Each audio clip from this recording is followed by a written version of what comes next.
Hello everyone, once again welcome back to my YouTube channel. और आज हम पढ़ने जा रहे हैं विलियम वर्ड्सवर्थ की famous poem upon Westminster Bridge, जिसे लिखा गया है सितंबर 3, 1802 में। ये जो पोएम है, इसमें पोएट ने लंदन शहर की ब्यूटी को अर्ली मॉर्निंग जब वो ब्रिज से गुजर रहे हैं तो वहाँ से वो लंदन शहर को देखते हैं तो उससे बहुत ज़्यादा वो प्रभावित होते हैं। उसकी ब्यूटी को देखकर, नेचुरल ब्यूटी को देखकर वो बहुत ज़्यादा इंस्पायर्ड होते हैं और वहीं उन्होंने ये पोएम लिखी है। ये जो पोएम है वो सोनेट फॉर्म में लिखी गई है। सोनेट मीन्स 14 लाइन्स पोएम और ये इटालियन सोनेट है। William Wordsworth famous romantic as के पोएट हैं और मोस्टली पोएम इन्होंने नेचुरल ब्यूटी को एडमायर करते हुए लिखी है। और इनके फेमस वर्क्स हैं Tintern Abbey, ode to the intimation of immortality and prelude. ये जो पोएम है इसके दो पार्ट हैं, एक ऑक्टेव मीन्स 8 लाइन्स जो कि पहला पार्ट है, और दूसरा है सेस्टेट यानी 6 लाइन। 8 + 6 14 लाइन्स की पोएम है। तो देखते हैं ऑक्टेव पार्ट जो है उसमें पोएट क्या कहते हैं। Earth has not anything to show more fair, माने पृथ्वी पर इससे सुंदर तो दिखने के लिए कुछ है ही नहीं। It means London city is the most beautiful place on the earth. पृथ्वी का सबसे सुंदर स्थान है लंदन शहर।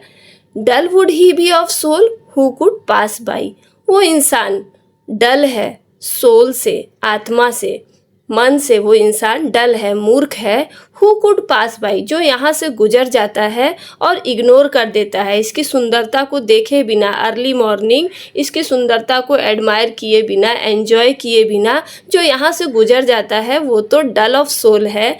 अ sight so touching in its majesty, ये जो साइट है वो इतना टचिंग है, हमारे दिल को छू लेने वाला है, इतना मैजेस्टिक है, इतना शानदार है कि वो हर एक के दिल को छू लेगा। तो कैसे इसको कोई इग्नोर कर सकता है, इसकी सुंदरता को देखे बिना कोई कैसे गुजर सकता है। This city now doth like a garment wear, यहाँ पे डथ जो है वो ओल्ड फॉर्म है इंग्लिश का, इसका मतलब है डस। ये जो शहर है वो अभी ऐसा लग रहा है जैसे कि एक गारमेंट पहना है, कोई उसने उजला वस्त्र धारण किया है। यहाँ here the garment refer to the sunlight. The beauty of the morning silent bare, सुबह की सुंदरता शांत और बेयर है, खुली खुली है, एकदम ओपनड है। शांत क्यों है सुबह की सुंदरता? Because people are still sleeping at their home, वो लोग अपने अपने घरों में सोए हुए हैं। No activity is seen on the road, कोई एक्टिविटी नहीं हो रही है, इसलिए चारों तरफ शांति छाई हुई है। और बेयर इसलिए है because there is no layer of pollution, किसी तरह का धुआं, स्मोक, फैक्ट्रीज भी अभी बंद है तो किसी तरह का पॉल्यूशन नहीं है, हर जगह एकदम अनपॉल्यूटेड एनवायरनमेंट है। Ship, towers, dome, theatres and temples lie, ship जहाज, टावर्स मीनारें, डोम गुंबद, थिएटर्स मंच और टेम्पल यहाँ पर चर्च से मतलब है। ये सारी चीज़ें open and to the fields and to the sky, खुले हुए मैदान और आसमान के बीच, ये सारी चीज़ें, ये सारे नज़ारे जो देख रहे हैं ब्रिज से चारों तरफ, वो कैसे लग रहे हैं?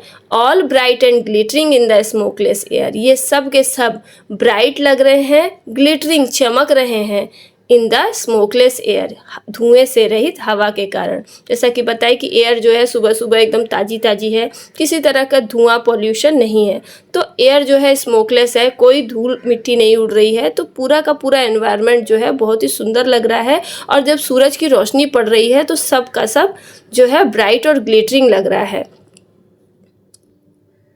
Never did sun more beautifully steep, कह रहे हैं कि सूरज जो इतना अच्छा लग रहा है, आज इतना सुंदर लग रहा है, वो आज तक इतना सुंदर नहीं लगा। स्टीप माने कम डाउन, सन रेज जो है वो धरती पर पड़ रही है, अर्ली मॉर्निंग सूरज की किरणें धरती पर जब आ रही है तो कह रहे हैं पोएट कि आज तक सूरज इतना सुंदर कभी नहीं लगा जितना कि आज लग रहा है। जो इसकी किरणें हैं वो आज बड़ी ही शानदार लग रही हैं।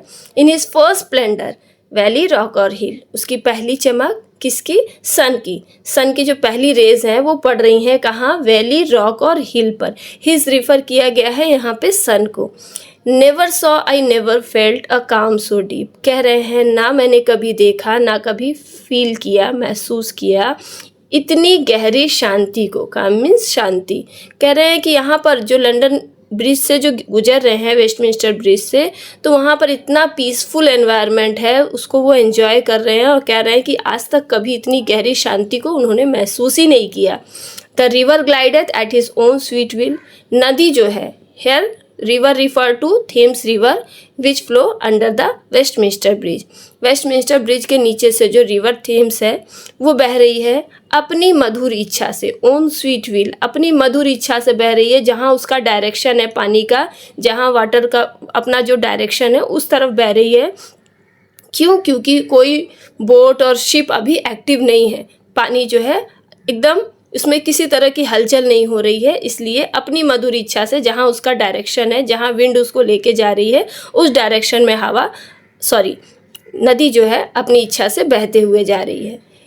Dear God the very houses seem as live, हे ईश्वर, ये सभी हाउसेस, घर जो हैं, कौन से घर? वो जो ब्रिज से देख रहे हैं ना, चारों तरफ लंदन शहर के जो घर हैं वो चारों तरफ जो दिखाई दे रहे हैं वो कैसे लग रहे हैं?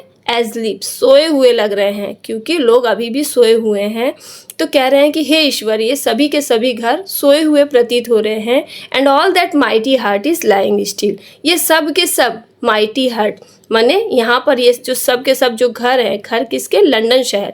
तो यहाँ पे माइटी हार्ट जो रिफ़र किया गया है वो लंदन को, क्योंकि लंदन जो है वो इंग्लैंड का कैपिटल है, लंदन इंग्लैंड का दिल यहाँ पर रिफ़र किया गया है। तो कह रहे हैं कि पूरा का पूरा माइटी हार्ट यानी पूरा का पूरा लंदन शहर इज़ लाइंग स्टिल, अभी तक सोया हुआ है। वो आश्चर्य कर रहे हैं कि इतनी शानदार सुंदरता को, इतना ब्यूटीफुल नज़ारा जो है उसे देखने वाला कोई नहीं है, अकेले वो तारीफ़ कर रहे हैं। इतने बड़े लंदन शहर में इसको देखने वाला, इसकी तारीफ़ करने वाला कोई भी नहीं है। इस बात से वो बहुत ही उन्हें आश्चर्य हो रहा है। तो बच्चों, आपको ये पोएम अच्छी लगी हो तो वीडियो को लाइक ज़रूर कीजिएगा और मेरे चैनल को सब्सक्राइब कीजिएगा, ताकि इससे रिलेटेड नोट्स वगैरह जो है वो मैं अपलोड करूँ तो आपको तुरंत वो मिल सके। And thank you for watching this video.